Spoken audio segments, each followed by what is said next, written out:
À ton avis, Alex, qu'est-ce qui est moche, tout nu et sous-représenté? Ah, Fire Slayer. Ah ouais. Bonjour à tous, c'est la BBT et on se retrouve tout de suite pour un blabla-péro. C'est une nouvelle formule qu'on a décidé de mettre en vidéo pour vous. Alors le son va être plus important que les images. Aujourd'hui je suis avec Alex et on va parler d'AOS 2 ans après. Alors on a hâte de vous parler de ça parce qu'on fête les 2 ans d'AOS, on a beaucoup d'attentes, il y a un manuel du général numéro 2 qui va sortir et on a beaucoup d'attentes par rapport à ça, donc on voulait vous donner notre point de vue et nos retours par rapport à ces 2 ans de gameplay. Alors ce qui est super important pour nous, c'est qu'Age of Sigmar, ça a pris beaucoup de place, c'est devenu notre jeu principal. On en a d'autres, on en a essayé d'autres, mais on a décidé de se focaliser sur lui, et pourtant ça n'a pas été si facile que ça. Tu te rappelles un peu comment t'as pris en juillet 2015 Non, on était vraiment pas content. Faut savoir qu'on avait toujours gardé nos armées, même si on avait un petit peu arrêté de jouer de battle. Et quand on a appris ce délire de Game Workshop, moi j'ai fait partie des rageux qui ont tout abandonné. Je me suis tourné sur 40k. Oui, moi je me rappelle que j'avais beaucoup d'espoir dans AOS au début. On n'était plus tellement fan de Wargame à l'époque, on avait du mal à... On était passé sur autre chose, et puis Ouais. on a toujours eu un petit œil sur Game Workshop, et puis en particulier Battle. Et puis quand il y a eu ce retournement, ce changement de détruire en fait le monde de Battle et de créer un nouveau jeu, on a regardé, et il n'y avait pas d'équilibrage, et on n'a pas compris, quoi. Ce qui manquait surtout au début à AOS, c'était les points. Ouais, non mais pas de points, pas d'équilibrage, jouez ce que vous voulez, comme vous voulez. Nous, en tant que wargamer, c'était pas possible. Non, c'était pas du tout possible. Alors moi je me rappelle, si on revient encore un petit peu en arrière, je suivais ce qui se passait sur le Warfo, il y avait pas mal de rumeurs quand AOS devait sortir, et au début, tout le monde pensait que ça ressemblerait beaucoup à une... Alors ce serait quoi, une 8ème édition de Battle? Ouais, c'était. De toute façon, il y a eu une 8ème édition. Non, il y a eu ou pas? Oui, il y a eu une 8ème édition de Battle avec la fin des temps, si je dis pas de bêtises. Sinon, ça a été en V7. Je sais qu'ils avaient vendu pas mal de super figurines avec une grosse campagne. Alors, nous, on a eu de la chance, on était un peu en dehors de tout ça. Et on comprend tout à fait les joueurs, et puis on a fait partie à un autre niveau qui n'ont pas compris en fait le changement de jeu. Puis la gamme de figurines aussi, parce qu'il y a eu une gamme de figurines avec les Stormcast et puis même les nouveaux corneux. C'était pas du tout la même taille de figue, c'était pas le même projet, on va dire. Esthétiquement parlant, d'abord, nous les figues, elles nous plaisaient pas du tout. Hein. Les Stormcast Eternal, moi je me rappelle avoir été vent contre l'esthétique. On passe de l'univers, on va dire, de l'ordre de l'Empire de Battle, qui est avec un côté sombre, vraiment avec un côté, on va dire, peut-être à la fois Moyen-Âge sombre, et puis un petit peu avec un petit côté mécanique. Enfin, c'était très large, et puis c'était très construit. L'univers de Battle, il était vraiment rempli, et puis on avait joué au jeu de rôle, enfin, ça nous a beaucoup plu, ça nous a marqué, l'univers. C'est ce que j'allais dire, justement, nous qui étions des joueurs de Donjons et Dragons, on trouvait dans Warhammer une forme d'équivalent, en fait. Oui. Parce que l'univers était très proche de ce qu'on faisait en médiéval fantastique dans ces années-là, quoi. Et puis la communauté, elle a vraiment enrichi ce jeu. Après, c'est vrai que bon, Battle, je vais dire un chiffre au pif, quoi, mais je crois que ça a bien 30 ans, quoi. Ça avait 30 ans. C'est des années 1980, je crois. Ouais, donc c'était un très vieux jeu, donc évidemment que le jeu est bien rempli. On va retourner sur AOS, parce que là, on est 2 ans après. Ils ont sorti un manuel du général l'année dernière. Et on s'y est remis, quoi. Moi, j'ai acheté une armée quasiment cash derrière. Le manuel du général V1, c'était un vent de fraîcheur. Est-ce qu'on peut parler de V1 d'ailleurs? Est-ce que c'était pas une alpha pour toi, ce premier manuel du général? Alors au tout début, c'était pas une alpha, ça l'est devenu très vite en fait, parce qu'au début, je me suis dit, oh trop bien, on peut jouer de tout, ça a l'air équilibré, c'est cool. Je vous prends, un mois après, je me suis rendu compte que il y avait des trucs qui étaient pétés, il y avait des trucs sur lesquels on pouvait abuser, mais comme tous les jeux de wargame, à part peut-être certains qui font un peu plus attention, mais où on peut abuser en fait de certaines choses. Et le petit côté compendium, là, moi de mon côté, je vous dis, j'ai hâte qu'il disparaisse. Ouais. Alors ça, tu vas pas te faire que des amis là-dessus. Non, mais moi je trouve que le compendium, au bout d'un moment, d'accord, c'est gentil, les personnages nommés d'un ancien temps, des unités peut-être un peu oubliées, les rois des tombes. Alors, je suis désolé, j'ai jamais aimé les rois des tombes. J'ai toujours trouvé que c'était un peu comme, je continue dans ma lignée, un peu comme à Battle les Bretoniens, où je suis désolé Rémi, mais même les hommes lézards, je trouvais qu'ils étaient trop loin de l'univers du vieux monde, et j'ai jamais été fan en fait de ces armées, et je trouve que ça a encore moins de place dans l'univers d'AOS. Déjà que l'univers il est pas vraiment complet, on va dire. Le background d'AOS est encore à faire. Hein. Enfin, on n'a pas. C'est très basique. On sent que c'est très pompé sur certaines mythologies, la mythologie nordique, clairement, hein, Non, le mais background. complètement. Il nous manquerait plus que Yggdrasil, l'arbre monde, pour faire le lien entre tout ça. Je suis sûr que si on fouille, c'est pas loin, mais Oui. le problème, c'est que c'est à la fois du copier, mais ils en abusent pas dans le sens où c'est pas étoffé du tout. Non, Quoi. c'est C'est sûr. super. Enfin, je veux dire, moi j'achète. Iron Jazz par exemple, je vais en parler. J'ai lu le Battle Tom, le fluff. Enfin voilà, on est des peaux vertes, on fait la bagarre, on est gros, on est fort et on fait la bagarre. Enfin, ça va pas plus loin que ça. Et je crois que le gros problème d'AOS pour vraiment s'attacher, on va dire, à nos armées sur un plan du fluff, c'est que moi, j'arrive pas à les repérer sur une carte. Quoi. Oui, c'est vrai. Qui contrôle quel territoire? On en est où? Les portes? Enfin, quel est l'enjeu? Quel est l'enjeu? J'ai l'impression que c'est un gros bordel dans la galaxie, en fait. Ça me rappelle 40K, mais même à 40K, j'arrivais à me repérer. Oui, il y a autre chose aussi. Tu disais que pour le fluff de tes orques, c'était des gros bourrins qui rentraient dans l'art de tout le monde et qui défonçaient tout sur leur passage. C'est ça? Oui, c'est ça. Mais j'ai envie de dire que moi j'ai lu le Battle Tom des Bisclos, Rider, Ouais. et c'est exactement pareil. Je crois qu'ils sont cousins. Hein. Ouais. Et là, du coup, on a eu une bonne surprise avec les Caradrons.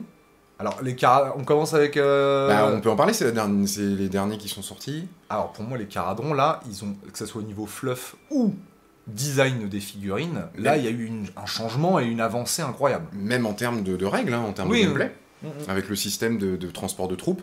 Je trouve ça engageant, moi. Je pense que s'ils continuent sur cette ligne-là, on peut être agréablement surpris encore plus. J'ai l'impression qu'en fait, avec cette armée, ils nous ont pas laissé le temps de souffler, dans le sens où les armées d'avant, à part peut-être les Sylvanettes, mais j'aime bien les Sylvanettes, mais au niveau gameplay, il y avait rien de foufou, quoi. Il n'y a pas eu grand-chose, à part peut-être... Après, ils ont... Zench, ouais. Zench, c'est pas non plus incroyable, quoi. Quand on voit ce que les joueurs font derrière avec les Skyfire... Ouais, mais enfin, du coup, c'est quand même une armée qui est sortie avec un concept surexploité, c'est sûr. C'est Tsench, quoi. Donc, mais qui a fait du bien aussi, enfin, ça change. Ouais. Les Tsengor, les Umbet chez Tsench, enfin, ça me rappelle à 40K, mais genre il y a 20 ans, il y a 25 ans, enfin, c'était un truc.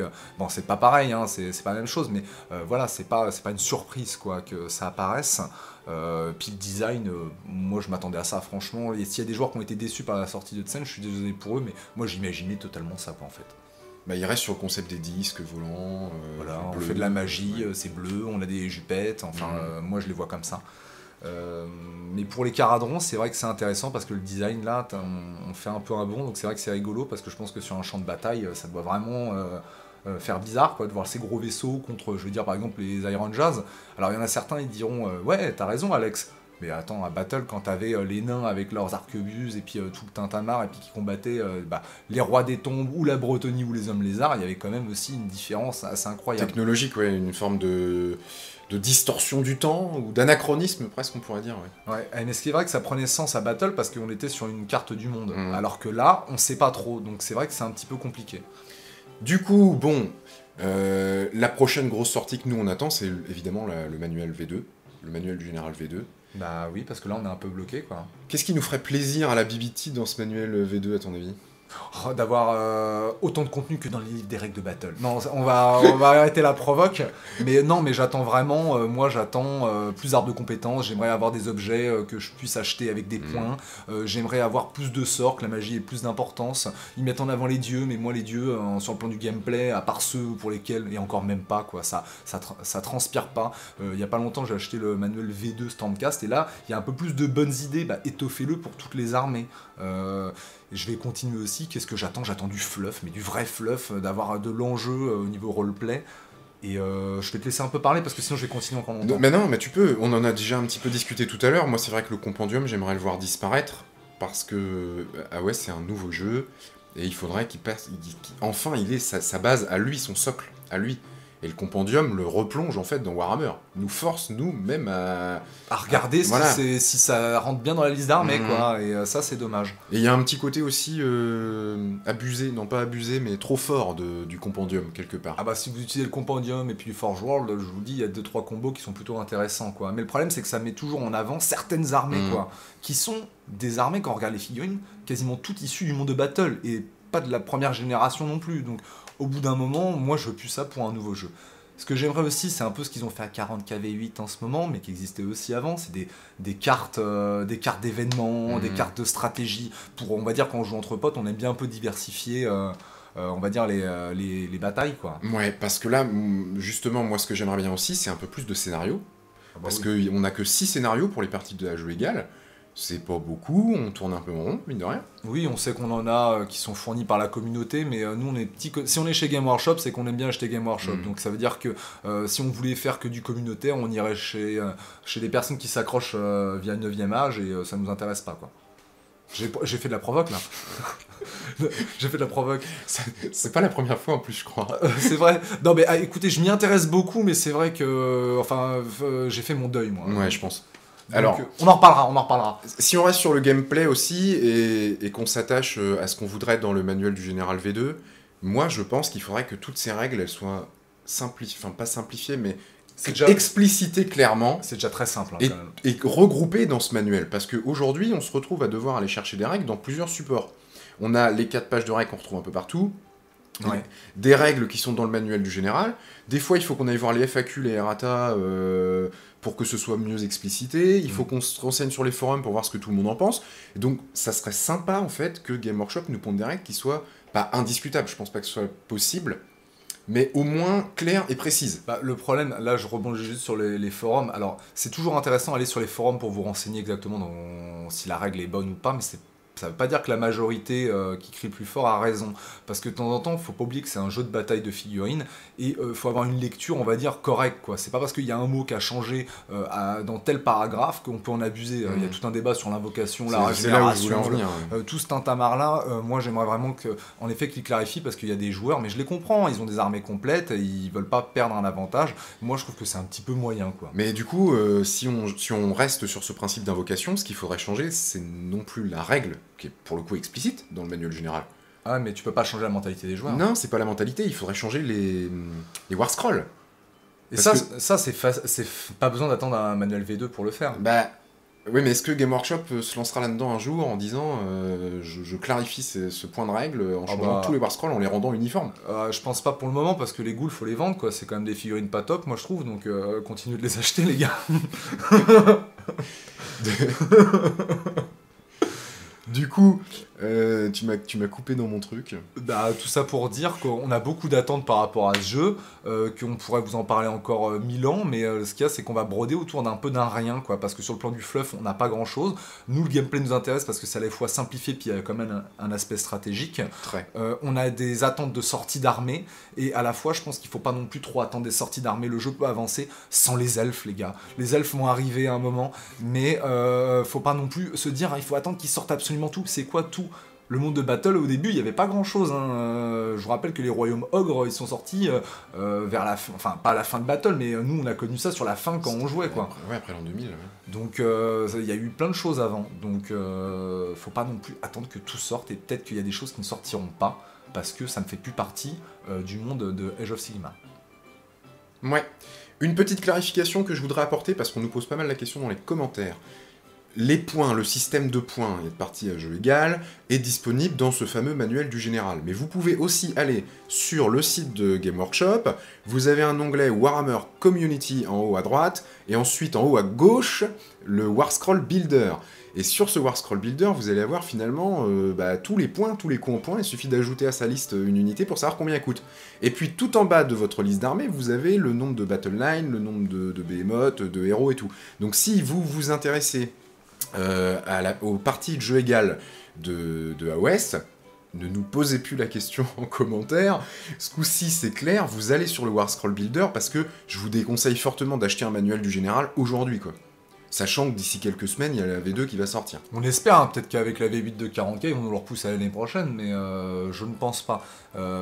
Franchement, pour les règles d'Age of Sigmar, même pour les règles à jeu égal, si on se débrouille bien, on peut tout avoir gratos. Hein. Oui. On ne peut pas se permettre de vous le dire sur une chaîne YouTube, mais déjà, avec ce fonctionnement-là qui est totalement légal, je pense, hein, parce que ça vient de Game Workshop. Déjà, vous avez les coups en points, et aussi des coups en points des formations. Ouais. Donc, qu'est-ce que tu veux rajouter? Tu veux rajouter quelque chose? Bah non, pas tellement. Nous, on adore le jeu. On va essayer de vous proposer d'autres choses. En ce qui concerne la chaîne YouTube et les blablapéros, bah, ça, ce qui serait bien, c'est qu'on en sorte souvent. Comme ça répondrait aussi à votre attente d'avoir plus de contenu. Alors, vous allez en avoir souvent. C'est le numéro 1. Nous, ça nous permet de vous proposer autre chose via ces vlogs. Et parce que c'est vrai que le temps de montage, on est plusieurs, donc c'est pas comme si qu'on était une personne et qu'on était responsable de tout, donc on fonctionne pas sur ce système-là. Donc les rapports de bataille prendront toujours du temps. Malheureusement et heureusement, ça permet de nous d'économiser de l'argent. Oui. Alors, autre chose sur la chaîne YouTube, ou plutôt sur le fonctionnement de la BBT de manière générale, on a décidé d'ouvrir le Facebook, parce qu'on a envie d'échanger plus, d'avoir plus d'espace pour écrire que ce qu'on a sur le Twitter. Et puis au passage, comme on lance les Blablapéros, ces vlogs, on voudrait en débattre avec vous. Donc si on vient de dire une grosse connerie, un truc qui vous énerve, ou vous voulez discuter tout simplement, sur le Facebook, vous pourrez le faire par commentaire. Ouais. J'ai pas peur de ton pouce rouge. Non, mais c'est vrai qu'on a besoin, si vous n'êtes pas d'accord, on est là pour débattre. Ouais. Il y a des moments où on a pensé des choses, même en dehors de Age of Sigmar. Tiens, je parlais de 9ème âge, par exemple. Essayez de me convaincre que 9ème âge est un jeu stable et intéressant, et où je peux trouver figurines en dehors que chez Mantic et eBay. Mais allez-y, quoi, parce que moi je demande que ça. Cherchez pas non plus à me convaincre d'acheter une armée à 6000 points. Mais, ça nous intéresse parce qu'on a essayé plein de trucs et il y a des trucs qu'on a été déçus, heureux, mais on peut pas tout avoir partout, quoi. Voilà, du coup, vous êtes toujours les bienvenus sur le Twitter pour voir les avancées de modélisme, surtout. Vous êtes les bienvenus sur le Facebook dès qu'il sera créé. Et puis, n'hésitez pas à nous lâcher des commentaires directement sous cette vidéo, si le format vous plaît, si vous voulez qu'on continue ces petits Blablapéros.